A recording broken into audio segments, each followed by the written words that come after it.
The parable of the lost son. Jesus continued. There was a man who had 2 sons.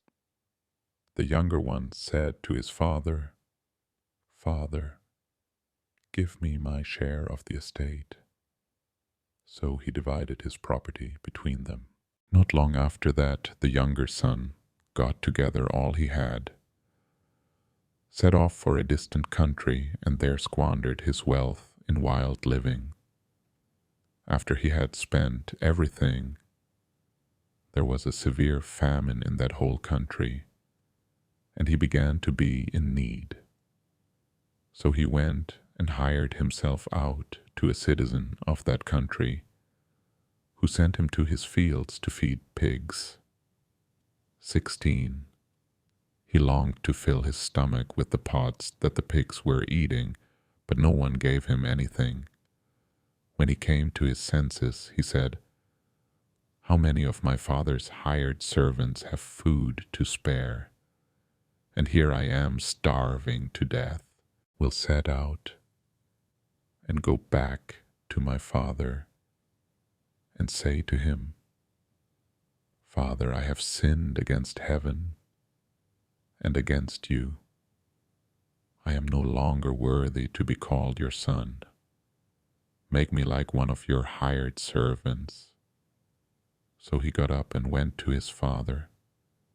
But while he was still a long way off, his father saw him and was filled with compassion for him.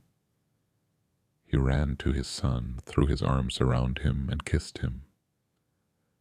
The son said to him, 'Father, I have sinned against heaven and against you. I am no longer worthy to be called your son.' But the father said to his servants, 'Quick, bring the best robe and put it on him. Put a ring on his finger and sandals on his feet. Bring the fattened calf and kill it. Let's have a feast and celebrate. For this son of mine was dead and is alive again. He was lost and is found.' So they began to celebrate. Meanwhile, the older son was in the field. When he came near the house, he heard music and dancing. So he called one of the servants and asked him what was going on. 'Your brother has come,' he replied, 'and your father has killed the fattened calf because he has him back, safe and sound.' The older brother became angry and refused to go in. So his father went out and pleaded with him.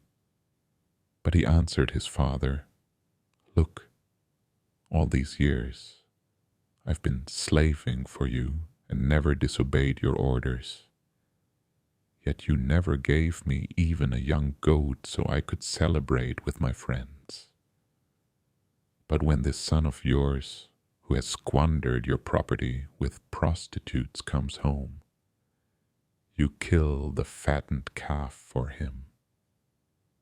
'My son,' the father said, 'you are always with me, and everything I have is yours. But we had to celebrate and be glad, because this brother of yours was dead and is alive again. He was lost and is found.'